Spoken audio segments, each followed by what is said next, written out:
mahasiswa pendidikan profesi guru kategori 1 angkatan 3 LPTK Muhammadiyah Tapanuli Selatan tahun 2024 dengan NIP 23011000084 pada hari Senin tanggal 4 Maret tahun 2024.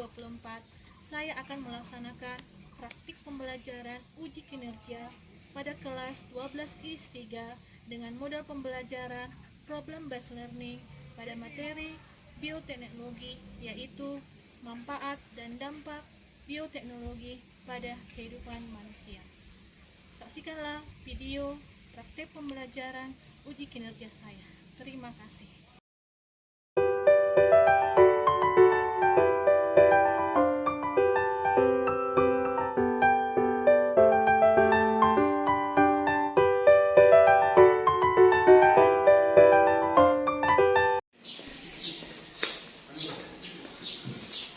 Semuanya,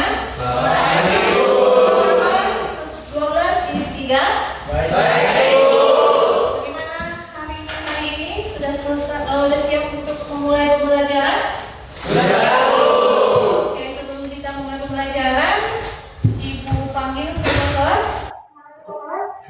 Bagaimana keadaan kita hari ini? Siap hadir semua. Berapa jumlah yang hadir? Oke, terima kasih. Oke, kita hadir di sini semuanya mengikuti pembelajaran yang dibawakan hari ini. Berarti kita semua hadir. Nah, sebelum kita memulai pembelajaran, kita mulai dulu dengan diawali dengan berdoa. Siapa yang berikan sekarang? Oke, silakan Jessica. Sebelum kita memulai pelajaran kita pada pagi hari ini, kita berdoa menurut agama dan kepercayaan kita. Doa dimulai.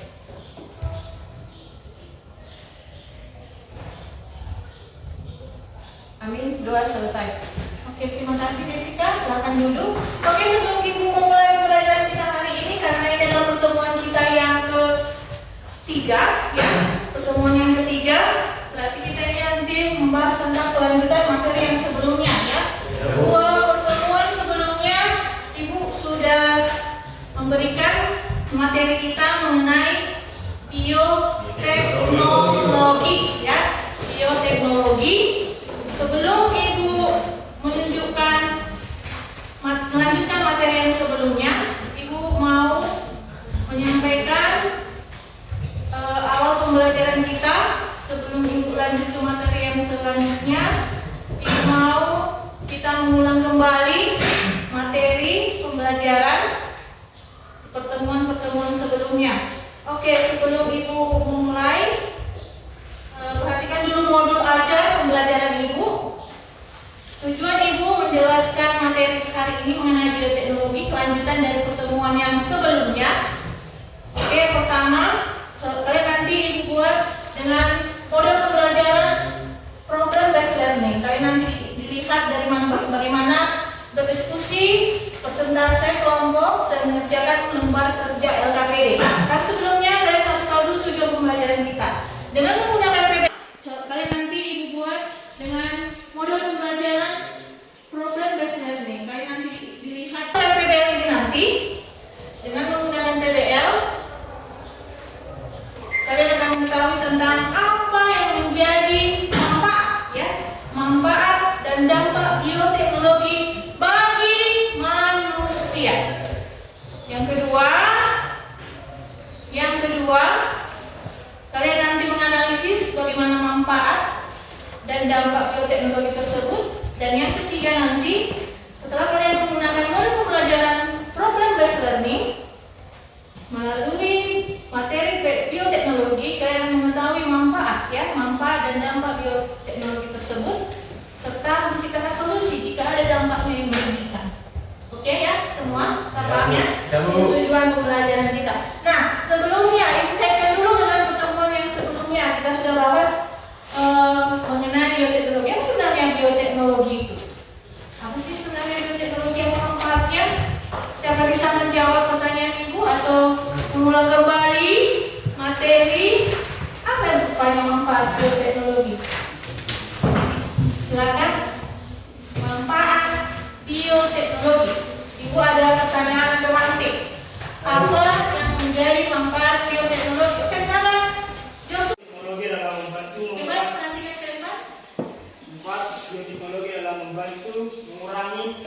polutan dan pencemaran lingkungan serta Oke, berhubungan nanti dengan pencemaran ya. Apa rupanya bioteknologi yang berhubungan nanti dengan pencemaran? Termasuk dalam untuk pencemaran. Kita tahu pencemaran limbah plastik ya. Apa yang dari bakteri?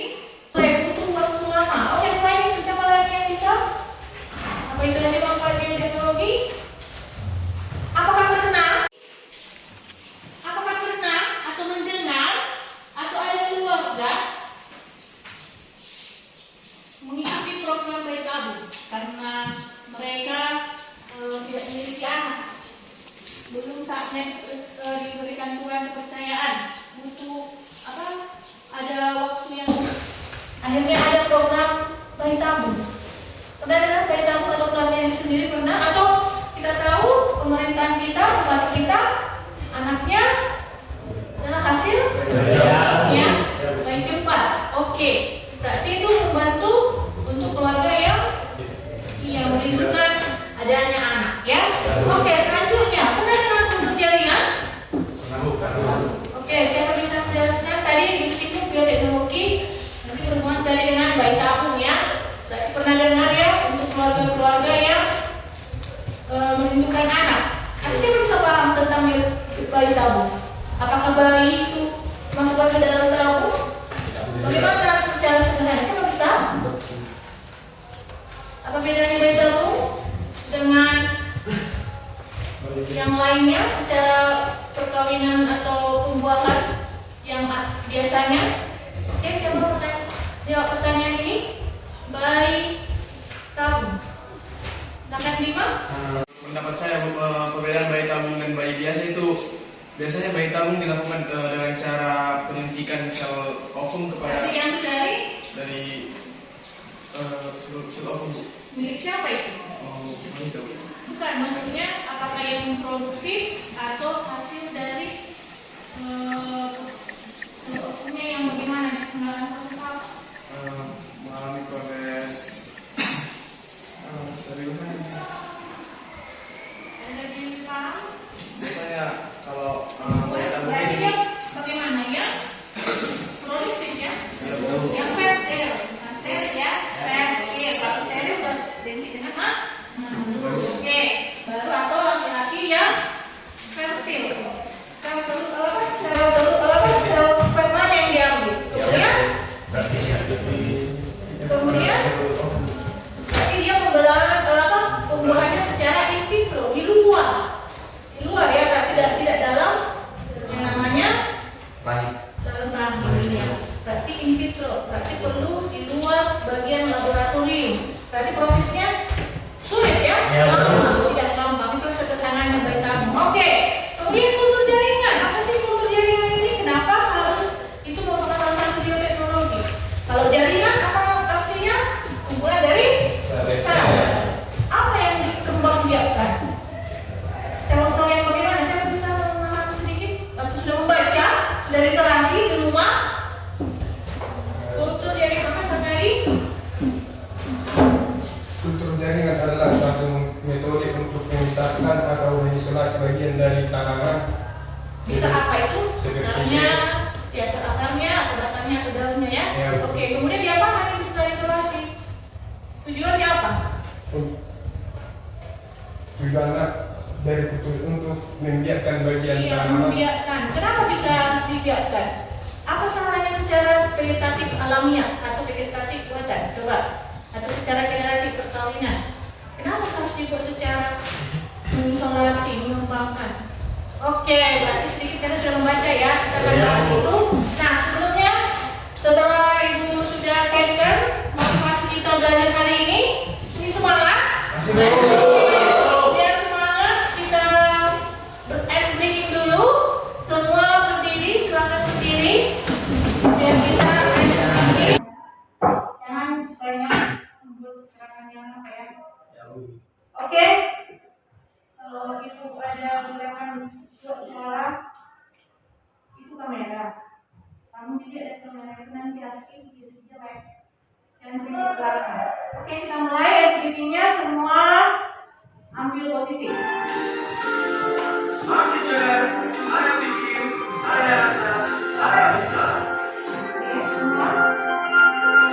Tangan ke atas menggapai bintang, tangan ke samping burung yang terbang, tangan ke depan ikan berenang, menunjukkan hati siap berdoa.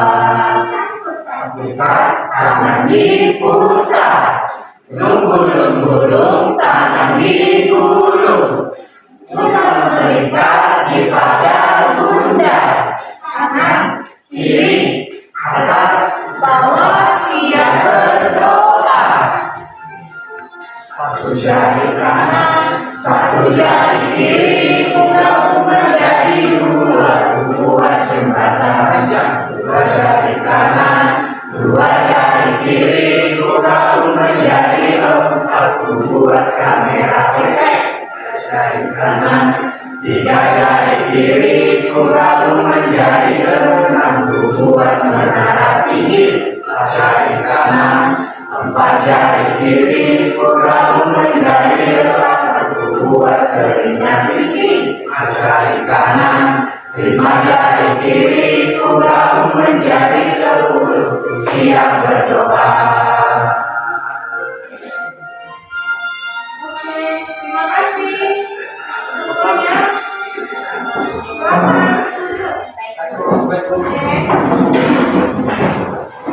Ya, untuk memotivasi kita dengan ice breaking. Oke, semuanya perhatikan dulu.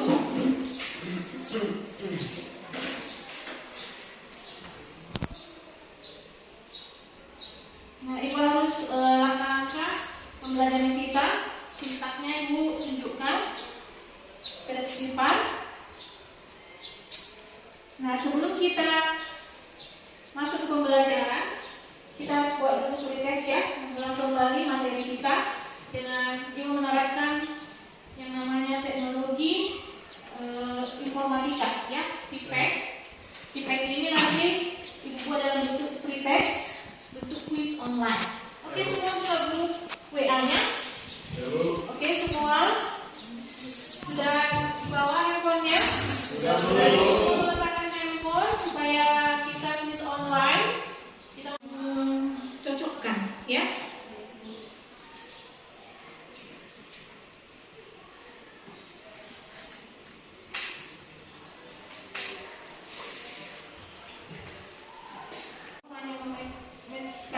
Cocokkan istilah biologi dengan pengertiannya ya. Ada 10 pangan ya. Untuk pangan ada salah satunya pembuatan keju, pembuatan tempe ya. Itu secara konvensional. Nah, yang kita bahas ini nanti biologi untuk modern. Yang modern itu juga nanti dengan rekayasa genetik. Genetik, terutama nanti untuk tanaman transgenik. Contohnya transgenik, tanaman transgenik, hewan transgenik ya. Apa nanti tujuannya? Kenapa sampai harus direkayasa sifat unggul? Tujuannya apa? Sifat unggul apa yang dari hewan atau tanaman tersebut yang harus direkayasa akhirnya nanti harus dihasilkan nanti bibit tanaman yang sama persis dengan yang memiliki sifat unggul tadi. Kenapa tujuannya apa? Terus ada nggak dampaknya nanti? Kalau bioteknologi modern itu disalahgunakan, kalau nanti siapa kelompok cloning? Oke, cloning apakah untuk manusia nanti? Apakah secara ilmu agama bertentangan enggak? Nanti kalian singgung sedikit ya. Oke, semuanya. Oke, silakan bekerja kelompoknya. Nanti desain presentasi kelompok, diskusi.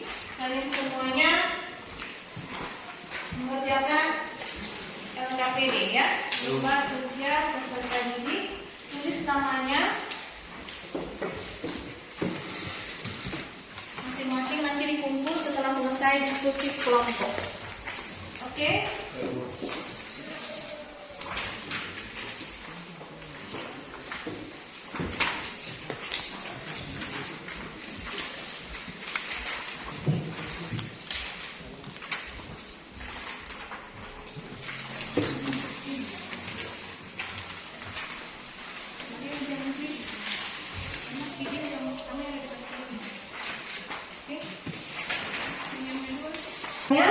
Ibu kasih waktunya, silakan bekerja.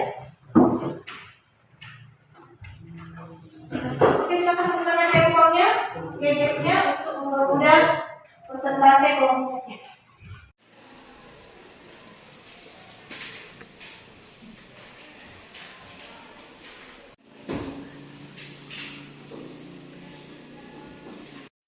Nanti ditampilkan di depan. Oke, silakan kelompok 1 dengan moderatornya. Selamat pagi kita semua. Di sini kami dari kelompok 1 akan memaparkan hasil kerja kelompok kami. Mari kita saksikan bersama-sama. Oke, mengenai apa? Kultur jaringan. Oke, kultur jaringan. Berarti kalian nanti harus bahas tentang apa kegunaan atau manfaat, prosedur dan kegunaan dari kultur jaringan tersebut. Oke, silakan. Perkenalkan kelompok kami yang pertama ada saya sendiri Bima Fandi, ada Ferdi dan Sinaga yang akan digunakan sebagai sumber jaringan untuk multiplikasi dipilih dengan cermat. Expand dapat berupa bagian tanaman yang seperti ujung pucuk, daun, batang atau akar. Tahapan yang ketiga yaitu sterilisasi. Tahap sterilisasi sangat penting untuk menjaga kontaminasi mikroba yang dapat menghambat pertumbuhan tanaman. Yang keempat ada multiplikasi. Setelah expand steril, tahap multiplikasi dimulai. Expand tersebut ditempatkan pada media agar yang telah disiapkan sebelumnya, yang mengandung nutrisi yang diperlukan untuk pertumbuhan tanaman. Dalam kondisi yang sesuai, expand akan tumbuh dan membentuk kalus atau tunas baru. Yang ketiga ada yang kelima ada penangkaran. Setelah tunas baru terbentuk, tahap penangkaran dimulai. Tunas tersebut dikeluarkan dari media pertumbuhan dan ditanamkan pada media yang mengandung nutrisi untuk merangsang pertumbuhan akar. Dalam tahap ini penting untuk menjaga kelembaban dan kondisi lingkungan yang tepat untuk memfasilitasi pengembangan akar yang sehat. Yang keenam ada aklimatisasi. Pada tahap aklimatisasi melibatkan penyesuaian tanaman yang telah tumbuh secara in vitro atau di laboratorium dengan kondisi lingkungan luar, yaitu kondisi di luar laboratorium. Yang terakhir yaitu penanaman di lapangan. Setelah tanaman menjalani tahap aklimatisasi dan dianggap cukup kuat, mereka dapat ditanam di lapangan atau tempat yang sesuai untuk pertumbuhan. Selanjutnya tahap ini melibatkan pemindahan tanaman dari kondisi laboratorium ke lingkungan luar yang lebih luas, di mana tanaman akan melanjutkan pertumbuhannya dan beradaptasi dengan lingkungan baru. Manfaat dari kultur jaringan ada 5. Yang pertama, penyedia bibit dalam jumlah besar. Yang kedua, penghasil bibit unggul. Yang ketiga, menghasilkan bibit bebas hama dan penyakit. Dan yang keempat, memperbaiki sifat-sifat tanaman. Dan yang terakhir, menghasilkan tanaman sebagai obat. Bisa tampilkan videonya? Silakan tampilkan videonya bagaimana prosedur atau teknik dari kultur jaringan. Coba bayangin kalian lagi potong rambut, terus tiba-tiba rambut kalian bisa lihat. Nah ini mungkin terdengar absurd, ya. Tapi dengan teknologi hal semacam itu bisa dilakuin, tapi bukan pada manusia, melainkan pada tanaman. Tentunya proses ini nggak tiba-tiba terjadi juga. Ada sebuah proses perkembangbiakan vegetatif yang kita sebut sebagai kultur jaringan. Apa itu?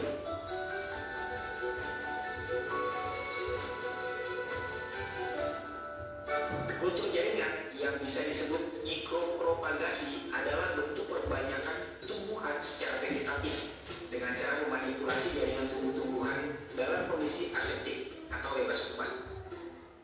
Jadi kalau kalian mengambil bagian tertentu dari suatu tanaman dan merawatnya dengan cara tertentu, kita bisa menciptakan tumbuhan baru yang sifatnya sama dengan tanaman induknya. Nah, kultur jaringan ini salah satu bentuk dari bioteknologi yang masuk kategori modern. Masih kan sama pelajaran itu? Kalau enggak, kita flashback dulu sebentar. Sesuai namanya, bioteknologi, bio dan teknologi. Ya, teknologi yang memanfaatkan peran dari makhluk hidup. Manusia memanfaatkan makhluk hidup lain untuk memenuhi kebutuhan mereka, kayak kebutuhan pangan atau kesehatan.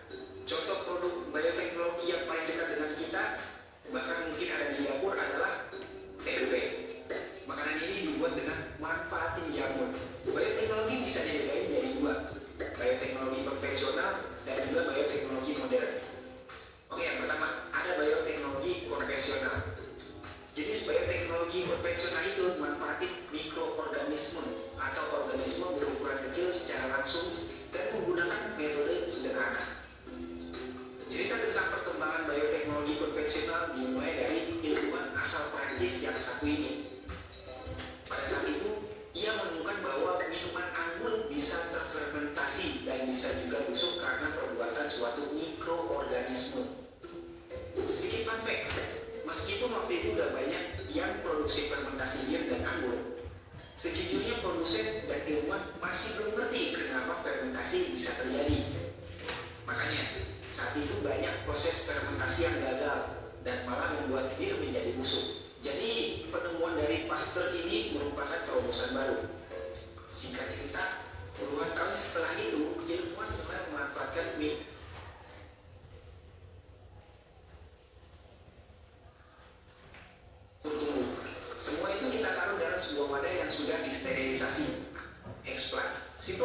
Simpelnya, explant ini adalah bagian kecil dari tumbuhan induk yang akan dikembangin pakai teknik kultur jaringan untuk jadi tumbuhan baru.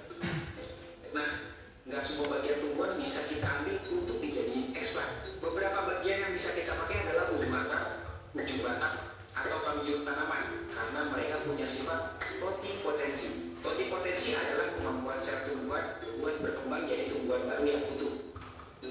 Karena kultur jaringan ini mengutamakan kondisi aseptik, tumbuhan yang jadi sumber explant kita harus dicuci terlebih dahulu dengan larutan disinfektan sebelum akhirnya kita potong kecil-kecil. Setelah itu masuk ke tahap multiplikasi.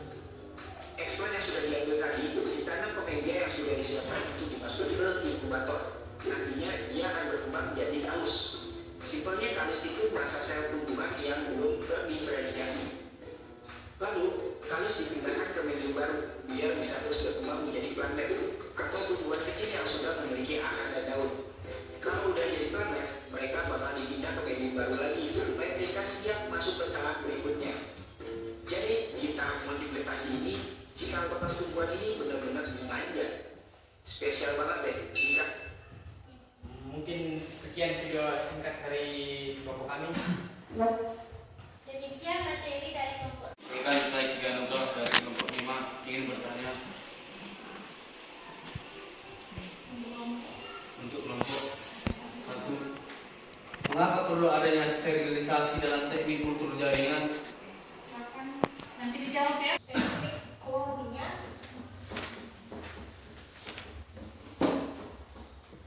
Oke, silakan kelompok 4. Moderator. Selamat pagi, teman-teman. Selamat pagi. Kami dari kelompok 4 ingin mempresentasikan hasil dari diskusi kami yang berjudul tentang teknik cloning.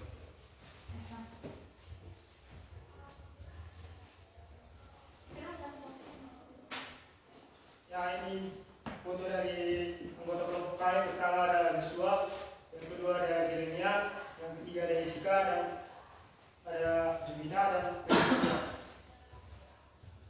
pendahuluan. Cloning adalah teknik membuat keturunan dengan kode genetik yang sama dengan sel induknya tanpa proses pembuahan. Cloning berasal dari bahasa Yunani yaitu klon, yang artinya pembuahan. Sel turunan dari sel induk tunggal dengan reproduksi seksual. Namun beberapa ilmuwan berpendapat bahwa cloning adalah salah satu cara yang mungkin untuk melestarikan suatu spesies yang hampir punah. Macam-macam cloning. 1. Cloning pada hewan. Proses reproduksi organisme diambil dari sel induk sehingga menghasilkan keturunan yang secara genetik identik. 2. Cloning pada tumbuhan. Cloning pada tumbuhan yaitu mencangkok atau menyetek tanaman untuk mendapatkan tanaman yang memiliki sifat persis dengan induknya. 3. Cloning pada manusia. Cloning kepada manusia sudah banyak menimbulkan kontroversi sejak beberapa tahun lalu hingga sekarang, sehingga cloning tidak etis untuk diterapkan kepada manusia dan juga ilmu agama. Dampak dari cloning. 1. Cloning menjadi pilihan untuk menyelamatkan genetik yang hilang dari hewan yang mati secara teratur. 2. Resipien transfer embrio tidak dibatasi waktu dan tempat. 3. Embrio dapat disimpan dengan waktu yang lama. 4. Keterbatasan resipien menerima embrio. 5. Embrio dapat menjadi inbreeding pada keturunan. 6. Munculnya pewarisan sifat mitokondria dan modifikasi epigenetik yang tidak diharapkan. Contoh proses cloning. Salah satu yang paling terkenal dari hasil teknik cloning adalah lahirnya domba Dolly pada 1998. Ini prosesnya. 1. Pengambilan sel telur domba A, kemudian dibiarkan di laboratorium selama 6 hari. 2. Sel telur yang belum divertilisasi diambil dari domba B. Sel yang mengandung Agak dipersingkat prosedurnya mulai dari pertama pengambilan sel telur domba A, kemudian dibiarkan di laboratorium selama 6 hari. lanjut, kemudian digabungkan dari sel domba A dengan sel telur yang kosong. Lanjut, jangan semua dibaca. 2. Sel telur yang belum divertilisasi diambil dari domba B. Inti sel yang mengandung DNA dikeluarkan dari sel tersebut. 3. Riset fusi atau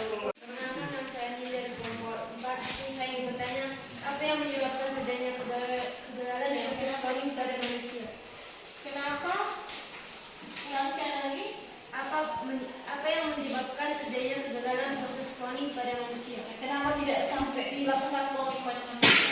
Apa alasannya? Oke ya. Kelompok 3, kelompok 4, kelompok 5. Silakan. Waktu diperoleh efisiensi.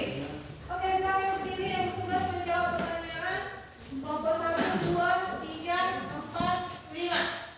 Oke, silakan.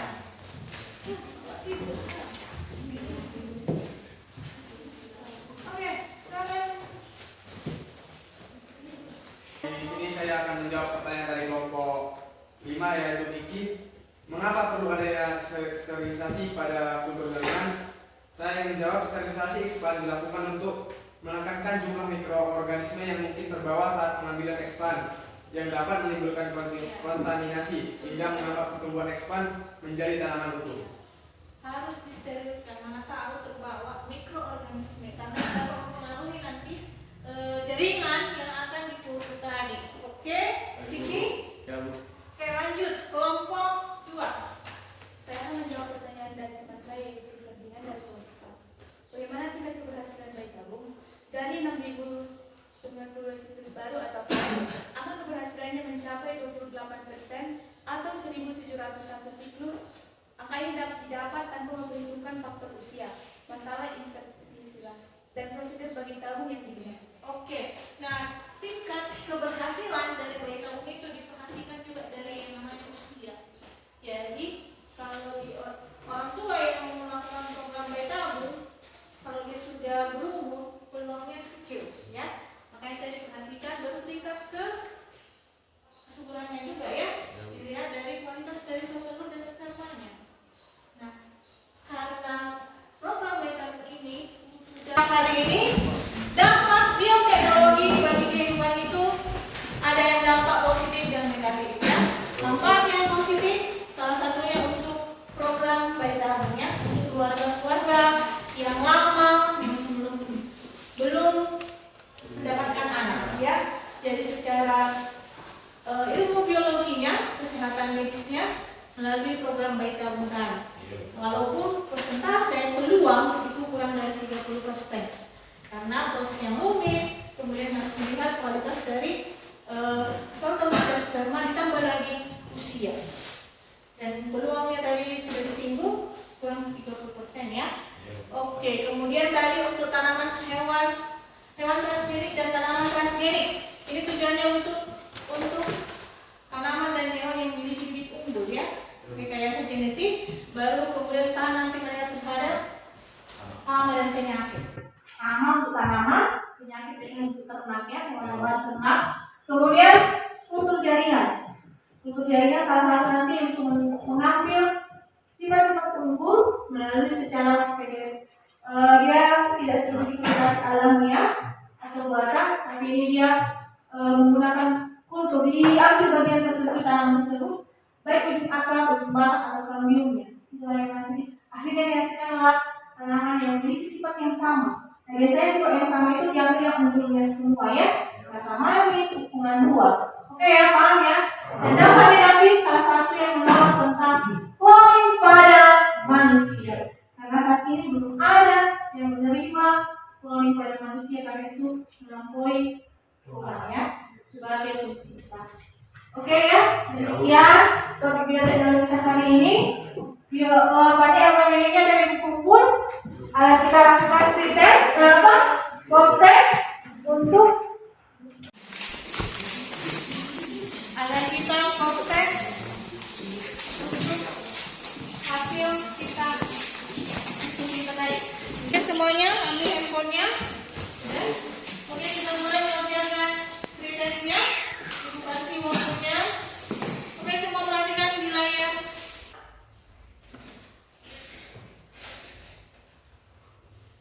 Ibu bagikan linknya. Oke. Nanti ibu apresiasi kelompok yang sudah aktif ya, aktif dalam diskusi. Kemudian yang mengerjakan post test, pretest strategi tadi, pengumuman ya. Sekarang untuk yang post test, siapa silakan kerjakan. Sudah yang dikasih linknya, silakan bekerja.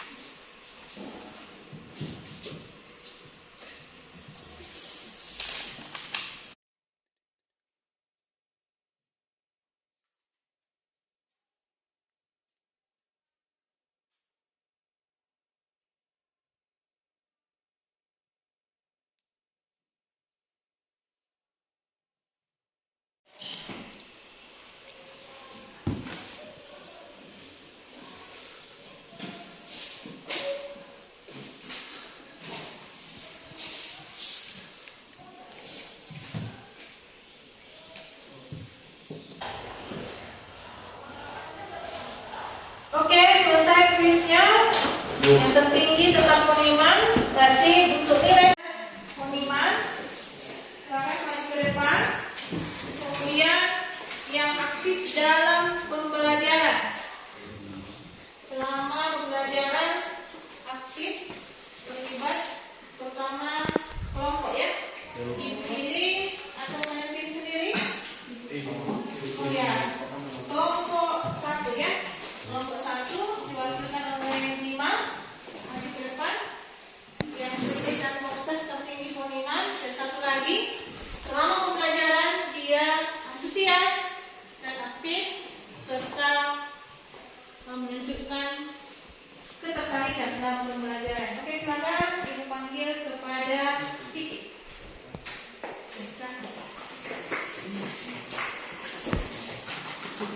Oke, kasihnya. Kemudian, oke, silakan duduk. Selama pembelajaran, Terima kasih apa yang atas kamu kesempatannya. dapatkan? Model pembelajaran seperti ini bedakan guru ceramah dengan guru yang menggunakan metode diskusi. Itu aja. Tidak materinya ya. Terima kasih atas kesempatan yang diberikan. Pesan yang saya dapat dalam pembelajaran ini, kita lebih mudah menggunakan pembelajaran ini dalam metode diskusi, terutama menggunakan media ajar yang diberikan oleh guru. Guru tidak terlalu banyak memberikan arahan, tetapi kita sendiri yang belajar mengenai apa itu bioteknologi yang diberikan. Mungkin itu saja. Terima kasih. Oke, terima kasih. Ya, dengan menggunakan PPT ini, untuk siswa aktif, apalagi menerapkan teknologi media ajar, Canva, dan kuis online ya, tidak lagi harus menggunakan kertas. Oke, demikian pembelajaran hari ini. Penugasan, tugas sudah coba buka dulu bukunya. Itu dikerjakan soal-soal evaluasi. Untuk materi berikutnya, untuk pertemuan minggu depan, kita akan bahas juga materi yang berhubungan dengan bioteknologi. Demikianlah topik pembelajaran hari ini. Supaya kita tutup dengan berdoa. Silakan Fahri untuk doa penutup. Oke, ambil semuanya sikap dalam berdoa.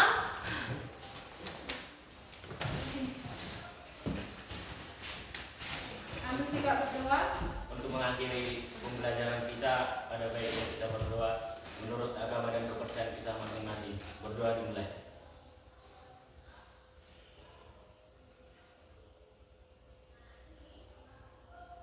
Berdoa selesai.